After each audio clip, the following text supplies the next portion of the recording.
Iya, kalian nyontek. Gitu loh. Karena begini Bang, ya sebelum Islam datang, agama Kristen itu tahu itu tentang adanya seorang perawan, yaitu Maria, di mana dia itu didatangi oleh seorang malaikat dan berkata kepadanya, "Jangan takut hai Maria, sebab engkau beroleh kasih karunia. Sesungguhnya engkau akan mengandung dan akan melahirkan seorang anak laki-laki." Itu udah ada itu. 700 tahun kemudian Islam datang. Ngutip cerita yang sama. Nah, cuman biar agak beda dikit, ya harus diplesetin dikit. Yesus jadi Isa. Maria jadi Maryam. Ya diplesetin sama itu, Bang. Dulu zaman saya masih kecil, saya masih ingat, Bang. Ini zaman saya masih kecil, orang pakai sendal karpil, itu udah hebat luar biasa, Bang. Ingat kan sendal karpil yang ada di tekuk ke belakangnya? Itu kalau pakai sendal itu anak kecil Bang. Udah anaknya orang kaya dulu Bang, zaman saya masih kecil. Nah keluar Bang palsunya. Sama juga sepeda motor. Suprafit. Nah, saya dulu zaman sekolah SMA, itu keluarnya motor itu Suprafit. Ya kan? Nah, saya lihat nih, saya dekat-dekat, motor Suprafit baru anak ini loh, saya kan? Teman saya. Kalau saya dulu zaman SMA itu kan suka jitakin orang. Wah, teman saya ini punya motor Suprafit ini dalam negeri. Saya lihat deket-deket, bukan Suprafit, ternyata Superfit. Saya lihat lagi, oh bukan Honda, ternyata Jialing. Ya begitu Bang, namanya KW tiruan itu memang begitu. Dilihat-lihat dari jauh, mirip. Tidak diperhatikan mirip. Tapi ketika kita pakai kaca penelitian, pakai kaca pembesar, kita lihat, oh barang KW. Itu Bang, seperti itulah agama Anda.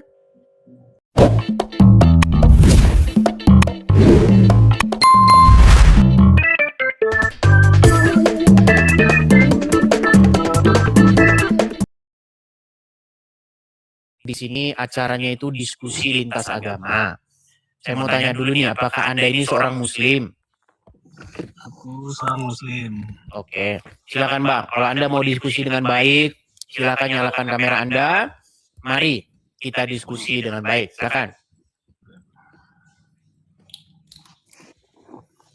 Halo, selamat pagi semua. Bang, jangan ngomong dulu Bang kalau kamera belum nyala Bang. Ayo, silakan Bang. Dilarang ngomong kalau kamera belum nyala. Bisa nggak Anda nyalakan kamera? Gitu dong Bang. Bang Darim Hardiansyah, saya mau tanya dulu nih Bang ya. Apakah Anda seorang Muslim Bang? Benar, saya seorang Muslim. Oke Bang, silahkan Bang.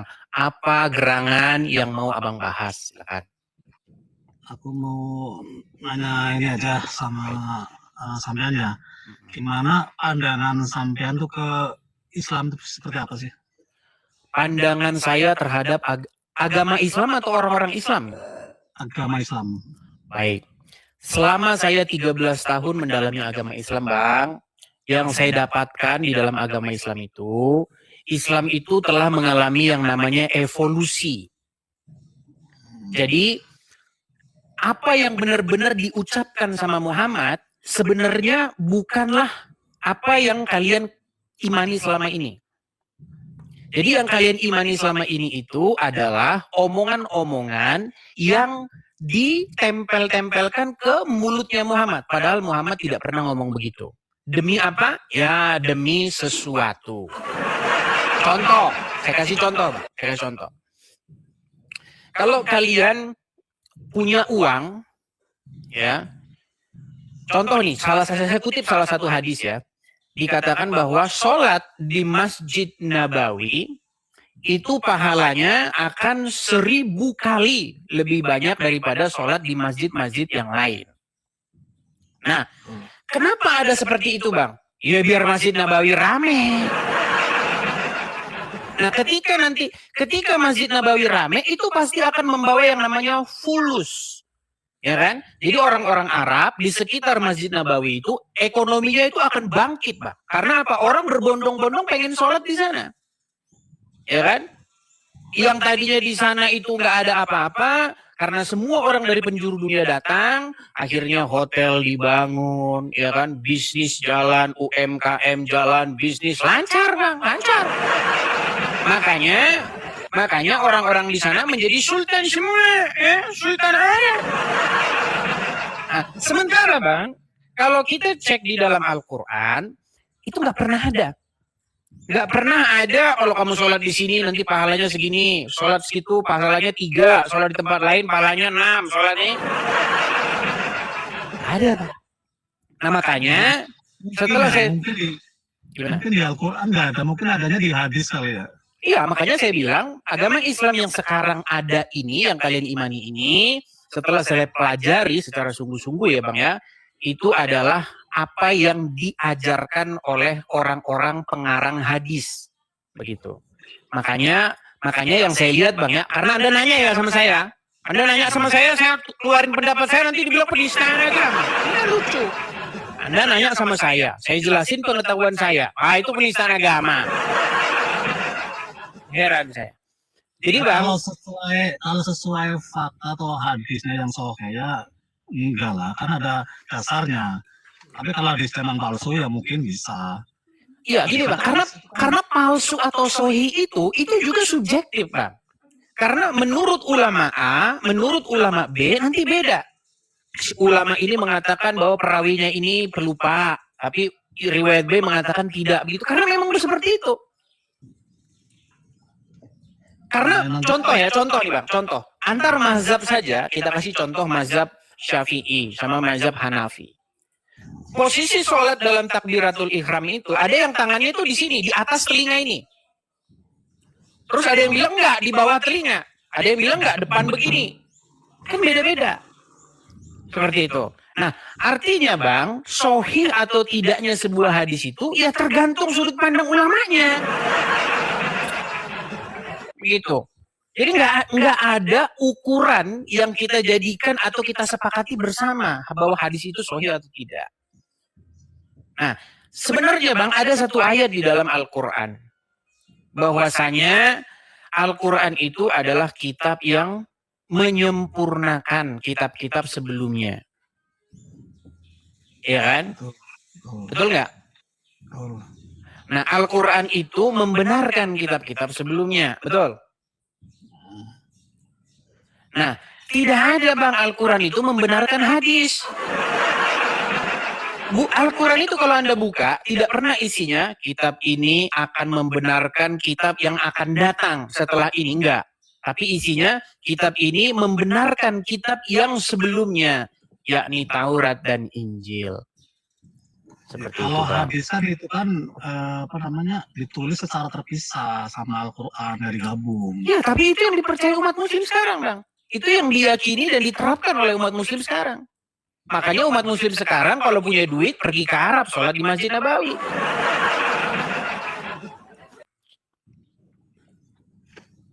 Kan itu. Ya, makanya kalau Anda punya uang dan Anda percaya kepada hadis-hadis tersebut, maka uang Anda itu harus Anda setor ke sana, setor ke Arab.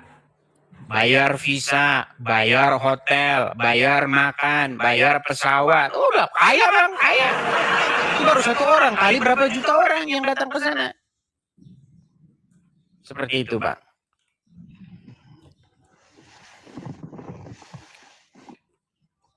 Nah, sementara Bang, di dalam kekristenan, pada waktu itu Bang, Tuhan Yesus pernah bertemu dengan seorang perempuan Samaria di sumur Yakub. Ya. Nah, perempuan Samaria itu bertanya kepada Tuhan Yesus. Ya kan? Kata orang Samaria, ini versi orang Samaria, kalau mau berbakti melakukan ritual itu, penyembahan itu, di sini, di Gunung Gerizim. Karena orang Samaria dengan orang Yahudi itu mereka pecah, beda pandangan. Tetapi menurut orang Yahudi berbakti, melakukan ritual bakti itu di Yerusalem. Tapi apa kata Tuhan Yesus? Akan tiba masanya bahwasanya penyembah-penyembah benar itu akan menyembah dalam roh dan kebenaran. Bukan di tempat ini, tempat itu, Bang. Gitu loh. Aku mau nanya, apakah di Alkitab ada ayat yang menyatakan kalau Yesus itu Tuhan? Gini lagi pertanyaannya. Di dalam Yohanes pasal yang ke-13 ayat yang ke-13. Pokoknya ingat aja 13 gitu. Hmm. Yesus berkata, "Kamu menyebut aku guru dan Tuhan, dan katamu itu tepat. Memang akulah guru dan Tuhan." Cuman Bang, masalahnya kita ini orang Indonesia ini Bang, salah mengerti apa itu Tuhan Bang. Karena ketika orang nyebut Tuhan, maka di dalam pikiran orang itu, Tuhan itu adalah satu jenis makhluk tertentu. Padahal bukan itu Bang definisi Tuhan tuh Bang. Tuhan itu definisinya itu ya Tuhan itu, sama Bang. Tuhan dengan Tuhan itu sebenarnya kata yang sama. Karena Al-Quran dan Alkitab itu tidak ditulis dalam bahasa Indonesia sebenarnya. Al-Quran itu Bang ditulis dalam bahasa Arab. Tentu saja di dalam Al-Quran yang asli, kata Tuhan itu gak pernah ada. Begitu juga di dalam Alkitab Bang. Di dalam Alkitab bahasa asli, kata Tuhan itu juga gak pernah ada. Begitu Bang. Jadi itu kalau bahasa Inggrisnya itu Bang, Lord. Lord atau Tuhan atau Tuhan, itu sebenarnya Bang, maknanya itu adalah seseorang yang kepadanya kita itu berbakti, ngikut. Itu loh Bang. Atau seseorang yang dihormati gitu Bang. Kalau bahasa Jawanya itu Gusti. Seperti itu. Ya. Terus begini ya, kalau pandangan saya ke Kristen ya, kenapa sih ya Tuhan sampai turun ke bumi gitu loh? Emang perlu banget sama manusia itu Tuhan? Baik, saya jawab berdasarkan ayat Bang. Di dalam Injil Yohanes dikatakan karena begitu besar kasih Allah akan dunia ini, sehingga dia mengaruniakan anaknya yang tunggal. Supaya setiap orang yang percaya kepada anaknya yang tunggal itu tidak binasa, melainkan beroleh hidup yang kekal. Makanya Bang, tujuan daripada Yesus turun ke dunia menjadi manusia itu adalah untuk menyelamatkan umat manusia dari jalannya yang sesat. Itu Bang, karena manusia ini menempuh jalannya sendiri, kebenaran versinya sendiri. Contoh kebenaran versinya sendiri itu Bang, gini. Kalau misalnya ada orang melempar genteng rumahmu. Nah, menurut versi kebenaranmu sendiri, kau harus lempar gentengnya dia juga. Kalau ada orang ngelempar misalnya kaca rumahmu, maka menurut kebenaran kita harus balas. Nah, tetapi Yesus mengajarkan tidak seperti itu. Jikalau ada orang berbuat jahat kepada kamu, maka kita harus membalasnya dengan kebaikan. Seperti itu, Bang. Itulah ajaran Kristen, Bang. Itulah ajaran. Gimana? Apakah ajaran itu sudah diterapkan? Ya makanya Bang, kita ini berusaha sekuat mungkin menerapkan Bang. Makanya kata Tuhan Yesus Bang, kita ini berusaha untuk hidup dengan roh. Supaya apa? Supaya roh kita ini yang mengendalikan kita. Roh dari Tuhan itu yang mengendalikan kita. Karena kalau tubuh kita Bang, badan kita yang mengendalikan kita, ya kita kebawa emosi. Begitu. Makanya hendaklah kita ini dikuasai oleh yang namanya roh Tuhan atau roh kudus. Begitu Bang. Kalau roh Tuhan mengendalikan kita, maka kita akan melakukan sesuai dengan apa yang diperintahkan oleh Tuhan tersebut. Begitu Bang. Makanya di dalam Kristen itu dikenal dengan istilah roh kudus. Tuhan itu sangat butuh manusia banget ya? Tuhan sangat butuh manusia, tidak. Tuhan mengasihi manusia. Itulah kenapa. Sampai turun ke bumi berarti kan butuh manusia banget loh. Mengasihi Bang, bukan butuh Bang. Contoh, saya kasih contoh. Misal Bang, Anda punya anak? Punya. Oke. Misalnya Bang, anakmu tersesat. Pulang sekolah dia tersesat, nggak pulang-pulang ke rumah, ya kan? Karena Anda cinta sama anak Anda, maka Anda cari dia sampai dapat. Betul nggak? Oh, berarti Tuhan punya anak, maksudnya gitu. Bang, besok kurang-kurangin dulu benturin kepala ke ubin. Ya, kepalanya jangan sering-sering dibentuk kepala ubin, Bang. Karena apa? Karena begini, Bang. Saya ini menyimpulkan satu kesimpulan yang tidak akan salah, Bang. Kesimpulan saya itu begini, penyakit kalian itu adalah karena kalian itu sering membenturkan kepala ke ubin, sehingga menangkap sesuatu yang sebenarnya mudah itu sangat sulit. Sulit sekali. Makanya, Bang, saya harap berhenti dulu membenturkan kepala ke ubin. Nanti kalau sudah berhenti membenturkan kepala ke ubin, pasti bang, jika Tuhan izinkan itu akan lebih mudah saya mengajarnya. Begitu. Oke. Kalau di selatan Tuhan itu kan tidak punya anak dan tidak diperanakan itu. Bang, di dalam Al-Quran Allah itu punya anak. Oke. Baik. Bang, saya mau tanya sama Anda. Anda tahu di dalam Al-Quran ada seorang wanita yang dia itu seorang perawan. Dia tidak melakukan hubungan seksual dengan seorang laki-laki. Namanya Maryam. Tahu? Tahu. Oke. Pertanyaan saya, Bang.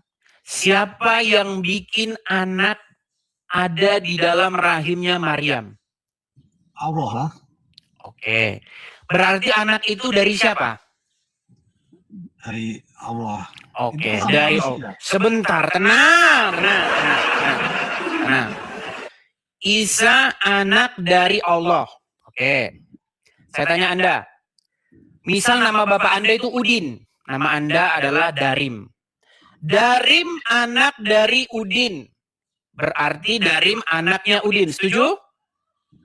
Oke, setuju. Oke. Isa anak dari Allah. Berarti Isa anak siapa? Ya bukan apa namanya. Mulai. Pening. Sebentar, tenang. Saya ulangi lagi pelan-pelan. Kalau Anda anak dari Udin, berarti Anda disebut anaknya Udin atau anaknya Joko? Anaknya Udin. Isa anak dari siapa tadi? Dari Allah. Berarti anaknya siapa? Ya Allah pokoknya bukan.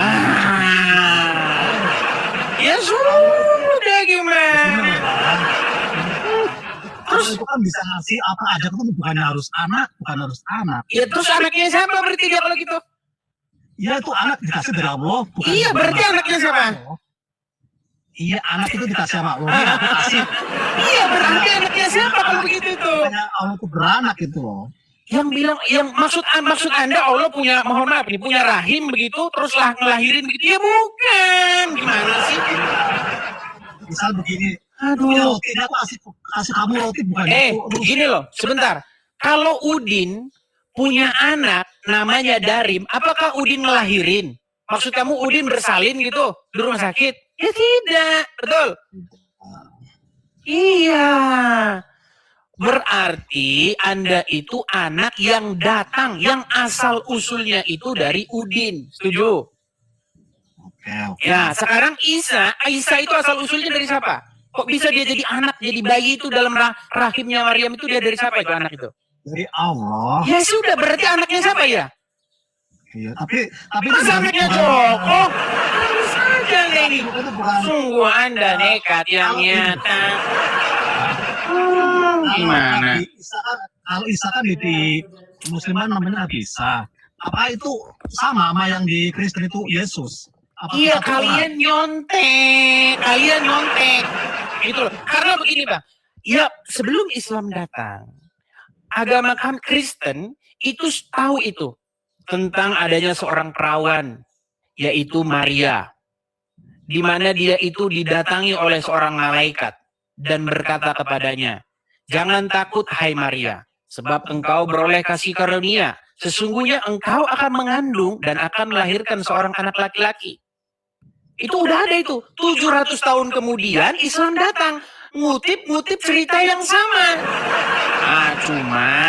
Cuman biar agak beda dikit, ya harus diplesetin dikit. Yesus jadi Isa. Maria jadi Maryam. Ya sama itu Bang. Dulu zaman saya masih kecil, saya masih ingat Bang. Ini zaman saya masih kecil, orang pakai sendal karpil, itu udah hebat luar biasa Bang. Ingat kan sendal karpil yang ada di tekuk ke belakangnya? Itu kalau pakai sendal itu anak kecil Bang, udah Udah anaknya orang kaya dulu bang, zaman saya masih kecil. Nah keluar bang palsunya. Keluar palsunya. Sama juga sepeda motor. Suprafit. Nah, saya dulu zaman sekolah SMA, itu keluarnya motor itu Suprafit. Ya kan? Nah, saya lihat nih, saya deket-deket, motor Suprafit baru anak ini lah saya kan. Teman saya. Kalau saya dulu zaman SMA itu kan suka jitakin orang. Wah, teman saya ini punya motor Suprafit ini dalam mobil. Saya lihat deket-deket, bukan Suprafit, ternyata Superfit. Saya lihat lagi, oh bukan Honda, ternyata Jialing. Ya begitu bang, namanya KW tiruan itu memang begitu. Dilihat-lihat dari jauh, mirip. Tidak diperhatikan mirip. Tapi ketika kita pakai kaca penelitian, pakai kaca pembesar, kita lihat, oh barang KW. Itu bang, seperti itulah agama Anda. Niru-niru, kalau nggak bawa-bawa nama Yesus ya nggak laku, gimana? Itu bang. Jadi yang mau saya beritahu kepada Anda, selama ini kan Anda sudah dicekokin bahwa kitab Anda itu adalah wahyu, ya kan? Bahkan ada yang mengimani jatuh dari langit itu, nggak tahu di kepalanya siapa itu. Gimana? Nah kalau jatuh mangga lah itu. Loh, ada yang mengimani seperti itu loh, ada, dan banyak yang mengimani seperti itu. Menurut dia, kitab itu jatuh dari langit. Diturunkan. Ya, diturunkan katanya kitabnya. Ya teman-teman, demikian diskusi yang baru saja kita saksikan bersama, di mana Edis TV diminta tentang pandangan mengenai agama Islam. Dan Edis TV sudah menyampaikan pandangannya tentang agama Islam. Mungkin teman-teman punya pandangan lain, silakan tinggalkan jejak teman-teman melalui kolom komentar ya. Ya teman-teman, ada satu renungan yang saya mau bagikan kepada teman-teman, bahwa dalam pencarian manusia akan keselamatan, banyak orang berharap pada perbuatan baik, kesalehan, ritual agama, atau bahkan warisan iman keluarga. Namun firman Tuhan dengan tegas menyatakan bahwa keselamatan bukanlah hasil usaha manusia, melainkan anugerah Allah yang diberikan hanya melalui Yesus Kristus. Firman Tuhan berkata, dan keselamatan tidak ada di dalam siapapun juga selain di dalam Dia, sebab di bawah kolong langit tidak ada nama lain yang diberikan kepada manusia yang olehnya kita dapat diselamatkan. Ayat ini menegaskan satu kebenaran mutlak. Yesus bukan salah satu jalan, tetapi satu-satunya jalan keselamatan. Dunia mungkin menawarkan banyak jalan menuju kedamaian, tetapi hanya Yesus yang sanggup menyelamatkan manusia dari dosa dan maut. Yesus sendiri berkata dalam Yohanes 14 ayat 6, Akulah jalan dan kebenaran dan hidup. Tidak ada seorang pun yang datang kepada Bapa kalau tidak melalui Aku. Keselamatan bukan tentang seberapa baik kita di hadapan manusia, tetapi tentang siapa yang kita percayai di hadapan Allah. Dosa telah memisahkan manusia dari Allah, dan tidak ada perbuatan baik yang mampu menebus dosa tersebut. Hanya darah Yesus yang tercurah di kayu salib yang sanggup menyucikan dan mendamaikan manusia dengan Allah. Teman-teman yang terkasih dalam Tuhan Yesus Kristus, renungan ini mengajak kita untuk merenung di manakah kita meletakkan pengharapan keselamatan kita. Bahwa perbuatan baik kita atau usaha manusia tidak akan memberikan kita keselamatan. Hanya iman yang teguh kepadanya, yaitu melalui Yesus Kristus, yang memberi kepastian hidup yang kekal bagi kita. Maka oleh sebab itu, jangan keraskan hatimu, percayalah kepada Yesus Kristus, maka engkau akan diselamatkan. Kiranya Tuhan Yesus memberkati kita semua. Shalom.